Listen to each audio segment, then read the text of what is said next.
Hello, Calvary. I'm Erin Gangloff, co-moderator here, and I'm excited to join you today for some exciting news and some updates to share with you. I'll be joined by fellow deacons Ann Comstock, Beth Dickinson, and Pastor Ann. You know, several years ago, we went through a discernment process. This was a process where we stopped and we took a pause, and we really evaluated where Calvary was going. What did the future look like? How can we be an agile church? And during that time, the first step was looking at our lay leadership structure. And that is where we came up with the Ministry Advisory Board, which is comprised of 14 deacons. Those deacons were then commissioned in 2024, and we are excited. They have been on such a journey and have been working hard for each and every one of you and for this church that we love. Because the main thing was, how do we take Calvary into the future? And how do we continue its legacy? And they range from everything from looking at financial wellness to this beautiful building in which we are in every week. And so I'm grateful to each and every one of them because this has been a journey for some of them that is brand new. And so I thank each and every one of them, but the journey did not stop there. The next phase of it was, how do we support the staff that so supports us? They're there when we have our biggest times of need. Or maybe it's the inspirational words from the pulpit. Or is it taking the hands of our children and taking them from baby dedication to baptism, to college and into the real world? Or it's the music that fills our soul. Or even the staff that we don't normally see on Sunday mornings that is actively working for each and every one of us day in and day out. So Calvary, it was time to take a look at this. So I'm excited for you to hear these updates and to see where we're going. Hello, Calvary. Ann Comstock here, one of your co-moderators. It's a pleasure to be with you. You know, since our discernment process was completed in 2023, your leadership has really striven to be a model of commitment of an agile church, one that's nimble and adaptable and flexible as needs arise. This has really been true in ways that we adapted staff structure following Pastor Morgan's resignation in June of 24 and several subsequent staff changes. This year, with 2 open positions, we saw an opportunity to look at staff structure more holistically to determine what really is going to be the best structure for Calvary in this next season. So we decided to convene an ad hoc team that included me, Beth Dickinson, Kevin Jonell, Caitlin Sturgis, and Diane Newcomb. We worked right alongside Pastor Ann, and we are pleased to announce that we're ready to communicate the results. I want to tell you a little bit about the way we approached the work. We began by researching data on church trends and structures. We conducted a number of interviews with individuals who were familiar with Pastor Ann, familiar with Calvary, or with other church and nonprofit organizational structures. We then gathered information specifically from Pastor Ann herself and other Calvary staff. And the result of that was several different points emerged, several learnings, and we have used these as our guiding lights as we put together a structure and plan. Some of these you won't be surprised to hear. Others, I think, are going to be good learning for all of us. First one, Pastor Ann works an absolutely unsustainable schedule. Often 6 or 7 days a week, she is always on call. And the work itself is difficult, physically, emotionally, and spiritually. We discovered that much of the work Pastor Ann does is executive or administrative work that is not the best focus and scope for her. It's obviously not the best use of her gifts and skills. We believe, as Pastor Ann does, that she should spend more time focusing on pastoring the congregation. We learned we need a sustainable staff structure that will allow all of our clergy to do what they were called and educated to do: the caring and teaching, preaching, advocating, serving, planning, leading worship, and being present within and outside of our Calvary community without being bogged down with daily executive or administrative tasks. We also learned that pastoral care is critically important to our congregation. It's time-consuming, it's unpredictable, and it's often difficult to manage and balance within other job responsibilities and duties. And finally, we realized that we really have to have an intentional focus on strategic communications to create messages and campaigns that share Calvary's story with external communities. Each of us benefits from being a part of this beloved community, and we need to share that with more people to let them know they can find a spiritual home here. So, grounded in thoughtful budget considerations, we've developed a structure and plan with faith, optimism, and a belief in Calvary's future. Calvary, can you believe we are beginning our 18th year of ministry together?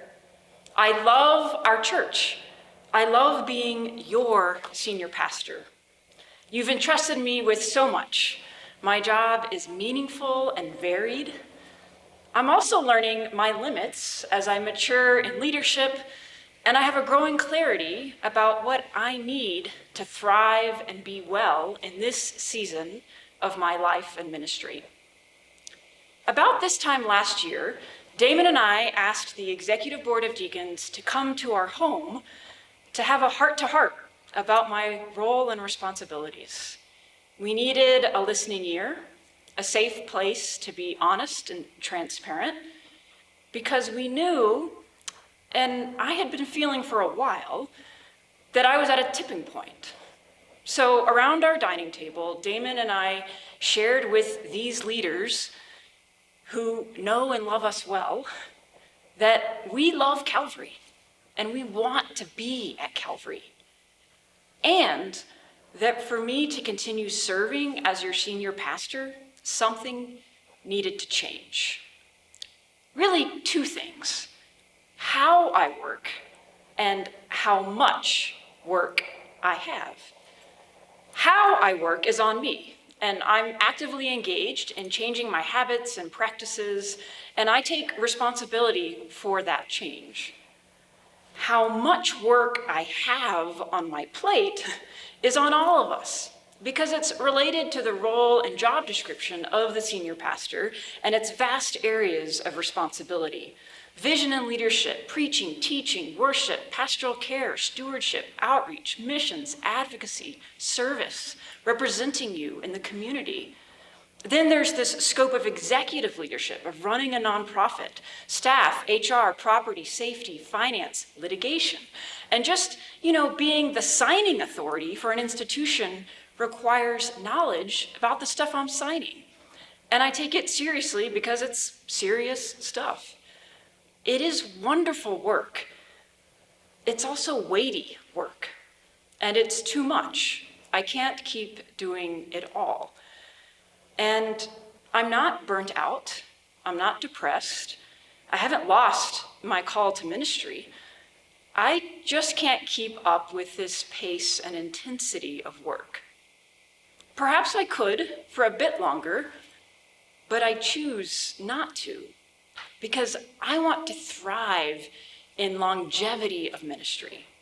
Hello, Calvary. Beth Dickinson here, Deacon of Staff Relations for HR. We had clarified the opportunities we thought would make a difference.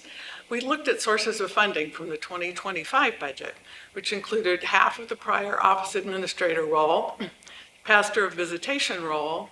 LaJuan Jones announced conclusion of her contract role as Calvary's accountant as of March 31, 2026, and the option to make reductions to our communications contract with present Nomads.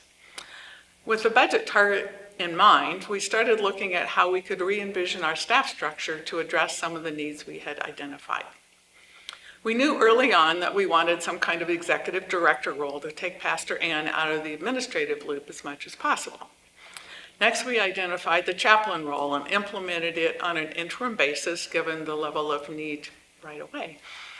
This in turn allowed us to re-envision Pastor Alice's role to add a more in-depth focus on external communications and new congregants.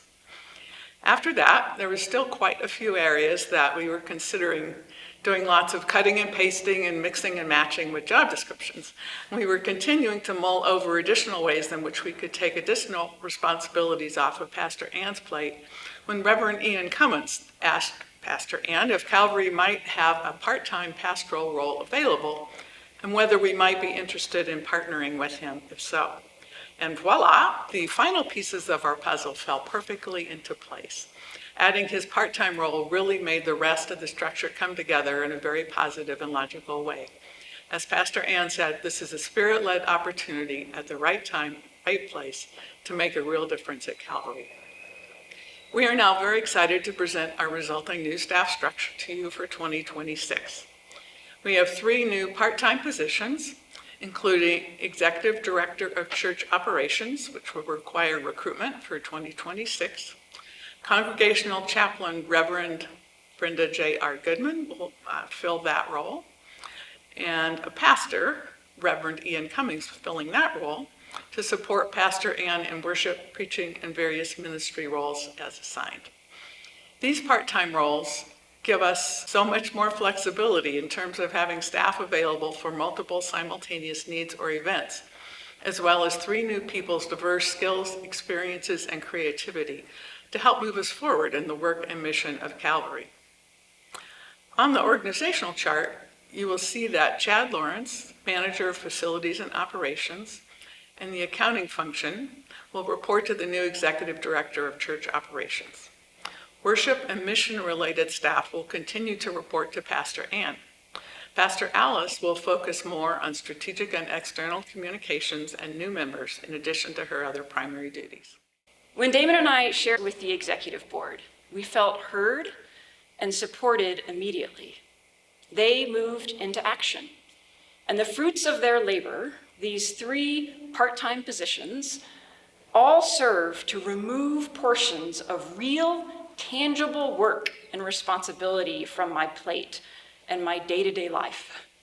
These 3 positions allow people who are gifted and skilled in these focused areas to support Calvary in more effective ways than I can, quite frankly, and they allow me to focus on my giftings and calling, and maybe have a few more days off. Do you see this smile? In my tenure, we've had a lot of staff changes and configurations, and staff needs differ season to season. This change and this season feels different to me on a very personal level, and I think it's because in the past, I've often tried to focus on making sure other staff roles have a manageable workload, but this structure is really focused on my needs and extending my tenure with you. It is vulnerable to say I can't keep doing what I'm doing, and yet I trust you, my church. I trust my calling from God, and me sharing my need with you feels authentic to my spiritual health and to what I believe at my core, which is that we're supposed to be dependent on God and one another. We are never in this alone. We always are in it together. And by telling you I need support, it gives us a chance to respond collectively to see if and how we can provide that support. Calvary, in addition to these changes impacting my role, they also have an effect on our entire staff team. And we have amazingly gifted staff. When I shared these changes with them, they were incredibly supportive for how this supports me as a senior pastor, and also excited for the ways that it will help them grow into new aspects of their position. It's change for all of us, and so we appreciate your patience as we learn and grow into this new way of being together. And I know that they would welcome your questions and your encouragement as well. We are all here, the staff, the lay leadership, to help the congregation as a whole understand this vision together. Damon and I are deeply grateful for how our lay leadership, the deacons, and the ad hoc team have responded to what we shared a year ago. We feel and we know that their labor, faithfulness, and discernment is an expression of their love and commitment to us. And they represent you. So it's an expression of your love and commitment to us too. Calvary, as you process this news and as questions arise, come talk to me. I am excited about these positions and how they enhance our team and support our vision. I'm clear about why we need them and the possibilities they open up for us to deepen our ministry impact. And we already know 2 of the people filling these roles, Ian and Brenda, and wow, I truly believe they have the right gifts for what we need and are here at the right time for when we need them.